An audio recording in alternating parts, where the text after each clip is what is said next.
All right, ladies and gentlemen, welcome back to the Betway WCA 2016. Sorry for our delayed start here today. Scheduling mishap, yada, yada, yada. Here we are. Empire versus Ad Finum. 9-4, Ad Finum with one hell of a start in this game. 10-4, 17 minutes. Looks like Roche might be theirs. I'm Zyori, joined today by Annie. This is only game one of this best-of-3 series, folks, but it is elimination. Loser of two of these games here. Going to be going home early in this bracket. So, Annie, what's going on? What's the good word? How you feeling today? Hey, I'm feeling good. Of course, we had an earlier start than planned. It all started with phone calls. We were both still asleep. But either way, we are ready to get rolling here with some amazing Dota. So once I get past this loading screen, I'm excited to see what's going down.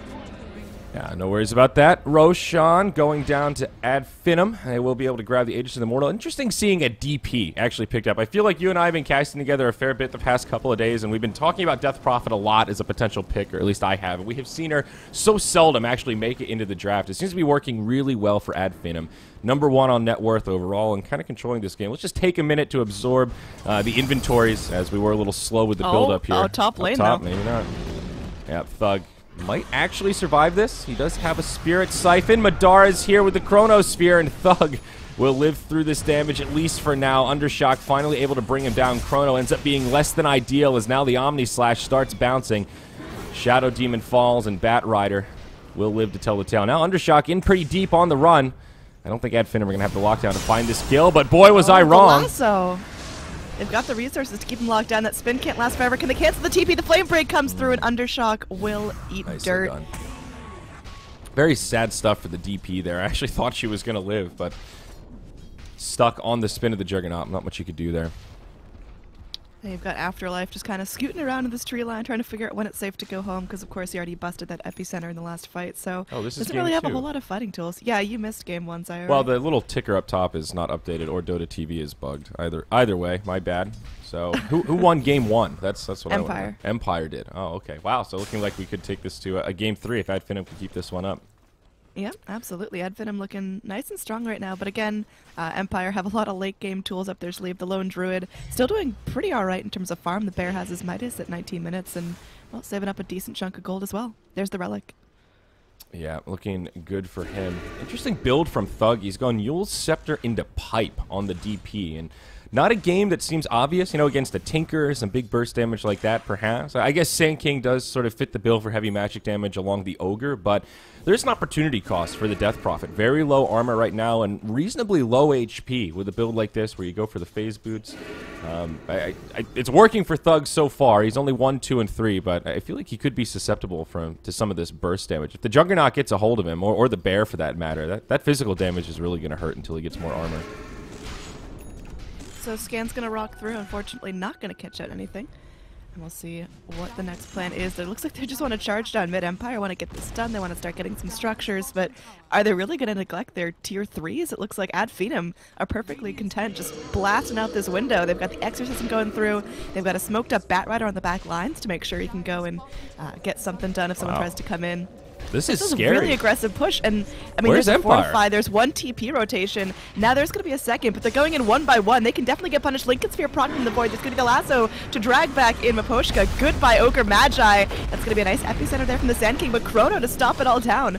And now it looks like they are going to catch out a couple here, but the pipe popped out, keeping everyone super healthy on Ad Finum. Going forward, there's the Yule's going to keep him locked in the air. King are falling quickly. Look at the zombies. It's a whole field of destruction going forward. Spirit Bear summoned out once again. Wow. They can kill this thing. They locked down Ghostix kill potential for a solid What a couple of convincing minutes. fight for Ad Finum, though. They get the tier 3 Oh, they're not tower. done. They are absolutely not done. Look at that. They go in, they make themselves little Juggy clones, and Undershock, he's spinning away. He's scared. The racks are still munched away. Looks like that Bear is going to get drained down, forcing Ghostix back out of the fight once again. And I really don't think this is something Empire can deal with. Not now. Not like this. The Omni Slash is going to go back on through, and wow, we have casters saying stuff. Now, Undershock looks like may meet his fate. Flame Break not even needed on that one, and this Bear is on fire. Ad Finum now this gone. pipe makes some sense for Thug. Base. I guess realizing Sand King is their main high ground defender at this stage. The pipe mitigated a lot of damage there. It was a really good epicenter, or at least it looked like it, but we didn't really feel the damage output. It's a 4-0 overall. Ad Finum end up getting the melee barracks down, range still standing. The other tier 2 towers even up, but 21 minutes in, melee barracks dead. Pretty much the dream for Ad Finum, I think. This is exactly how you want to play a DP lineup. Faceless Void looks like he was on the position 1, played by Madara here. He's gone for the Blink and Lincoln Sphere build. So very survivable. He's the one carrying the Aegis right now. Looks like Ad Finum have had pretty much no trouble getting this Void in position to find good Chronos. Yeah, I mean, that's what happens when you let Madara farm. I remember that game of the TI6 qualifiers where they just let him have an anti-mage and farm for 40 minutes, and it was atrocious to deal with.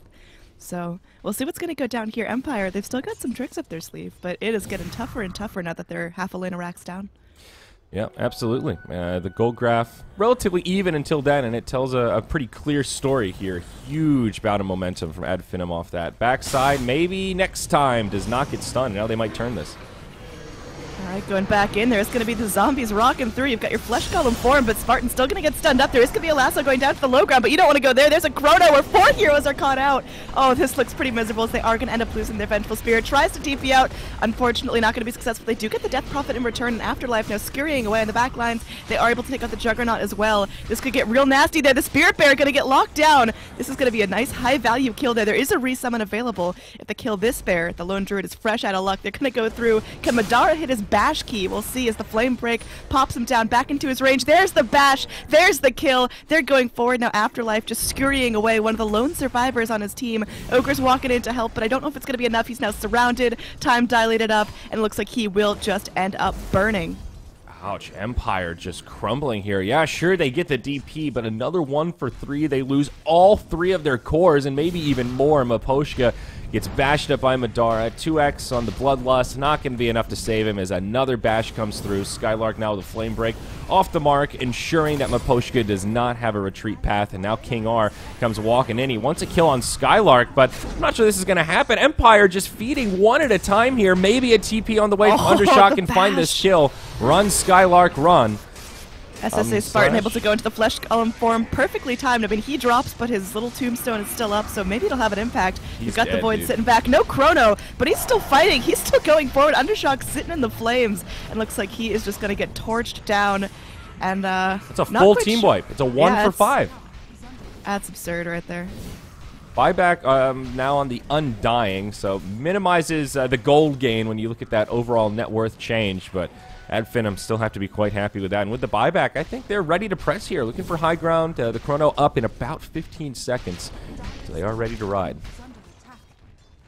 All right, moving forward. Looks like Empire got one last fight in them. There's going to be the disruption to try to keep everyone healthy. They do get the lasso off on Maposhka, and it looks like this is just going to be a very dead Ogre Magi. King R doing what he can, spraying out missiles, swapping himself back out of the danger, but the danger is chasing you down. King R ends up going down, and 24-8, the kill score tripled up in Ad Finum's favor. I think we're very close to a GG moment. This is kind of insane, not going to lie. Seeing Empire, they're a bit behind right now, but I think they could take these fights a lot better. Sure, Ad Finum has better team fight. You've got Undying, you've got Death Prophet, 2 heroes that are really strong at this stage of the game, but if you just look at the positioning of Empire in these last couple engagements, it just really feels like 1 at a time into the entire lineup of Ad Finum. They've gotten off sync here, and they need to get it together quick because this game is getting out of control. Tier 2 mid falling rapidly. Soon it's just going to be the high ground that they have to defend. And Ad Finum are pretty unrelenting here. Chrono up. Hyperstone on the Void. Going to be a fast Roche respawn. Less than a minute in additional time. So this could work out very well for Ad Finum.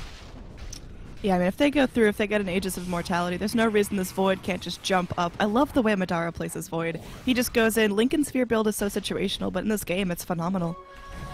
Yep. It sure is. Ad Finum now have this luxury of being able to sit back a little bit. You know, they don't need to rush things. They can work on this next round of core items. They've got two other lenses picked up. It looks like Thug moving into probably the Octarine core, very close to it with the Soul Booster and 2,400 gold. Maybe wait for the Guardian Greaves to come out on Spartan. He just needs a couple of creeps there. They're in pretty good shape, all things considered. We'll see if they scout out Roche. So they moved into the pit just a little bit early, and now the big boy comes up. So some of that early spawn advantage, I think, will go by the wayside. Oh man, that tragic irony when you just like stop, wait 4 more seconds, and you would have seen the Roche. But we'll see if they're going to rotate around. Finding a Juggernaut kill could be just as yummy. Undershock, he's spinning away, so not going to get damaged, but his positioning is just a hot mess at this point. He goes in for the Omni Slash. There's going to be disruption out on the Death Prop to keep her nice and healthy. So Skylark eats up a lot of that damage. They're going to blast him, not going to get him to the low ground. He's going to try to deny himself to Centaurs or whatnot. Worms his way through the neutral pit, but unfortunately just cleaned up by that Crypt Swarm. No chance. Shadow Demon. Oh my god, Madara, look at the balls on this guy, just charging into 2 heroes and a bear like it's nothing. Yeah, he's fine. As long as he's got Chrono and his teammates are nearby, he's totally fine. But this Shadow Demon is proving to be a pretty effective pick against the Jug. We've seen the Demonic Purge come out on him pretty much as soon as he spins in these team fights. Usually that's his ability to get back to safety, but when he's slowed down, even though he's immune to magic, they can still get off a lot of right clicks, and it's really hard for this Jug to find the positioning to do damage and be able to survive in the end. No Blink Dagger. He went for this greedier farming build with the early Battle Fury, and it's kind of cost him here. It's like this Jug is just not ready to take these team fights as Ad Finum continue to apply the pressure. They do scout out the Roche. They head in. Exorcism deployed for this. Smoke. This is pretty risky from Empire to smoke in, but with Exorcism up, Ad Finum could definitely take a fight here. It also has an Arcane Rune on, so remember, it will have a shorter cooldown than usual. Yeah, I mean, I think if you're Empire, you know it's now or never. Bear resummon, it's going to get blasted up. This thing is now just an absolute monster. Moving forward, they are going to get some spray out onto the Undying, but it's not going to be fast enough to stop the Aegis. And now moving forward, they're looking for something. There's a Chronosphere, connects onto 2. There's a swap back out to try to keep Afterlife safe, but King R now going to eat the Exorcism. Good God, that bench just gets melted by the Ghosts. And now Ghost Stick, living up to his name, going to try to TP back to base and dodge out the rest of the damage from the... Yeah, another one of these kind of two-pronged fights where Empire just don't have the resources for it. They end up losing a support and a core. They don't stop Roche, and of course the Aegis still standing in the hands of Ad Finum on the Faceless Void, who, by the way, also has a completed Assault Cuirass. So now sieging becomes that much more easy, and great synergy with the DP, who does all that nasty physical damage. Buyback now from the Sand King. I mean, DP will have her ult in 10 seconds. Yeah. That's ridiculous. Yeah. Octarine Core. Not affecting it quite yet, but that Arcane Rune made a big difference. Yep, All so right. Moving forward, you've got Undershock sitting there. He's got one more Omni, but there's just too many targets, too many creeps, and all he's doing is just kind of spinning to delay the inevitable. This tier 3 melting quickly. There is going to be a nice epi brought forward by Afterlife. Can they actually get the lockdown? Disruption once again to save the day. SSA Spartan eating some damage, but I don't even think it's enough to bring him down. Meanwhile, Ghostic once again burning. The bear drops, the bear man drops, the ogre drops. Buybacks around, but there's just no gas left in the tank. Annie, that team fight was about as convincing as it gets. The lone druid runs in, he mans up with the bear. This is our final stand. We will hold. The bear just gets evaporated by Ghost. I think that thing died in literally 2.5 seconds, and the team shortly after. Very one-sided game, the power of the Death Prophet, and that does mean we're taking it to an ace match. Elimination on the line here. These teams certainly playing like an Empire, taking Game 1, which of course we missed, and Game 2 very much in favor of Ad Finum. Madara, as well as Skylark, having great games, both only dying once and picking up quite a few kills themselves. All right, very excited to see what's in store for game number 3. We'll get to catch everything, draft included, so stick around just a couple of minutes till that rolls up. Yep, no doubt, folks. Remember, if you're enjoying the cast, visit betway.com. You can find that button below the Twitch stream. We do have 2 more series coming up today. Bets for this one are closed. It is not live betting. It's beforehand betting, a kind of classic style. But you can get in on the next 2 series. Follow that link below the stream. 18 and over only works in countries that apply, but it is a legal real money gambling service. And you can get yourself a €5 free deposit to get that first bet going. Sit tight, folks. We're going to have a break, then Game 3 coming up after this.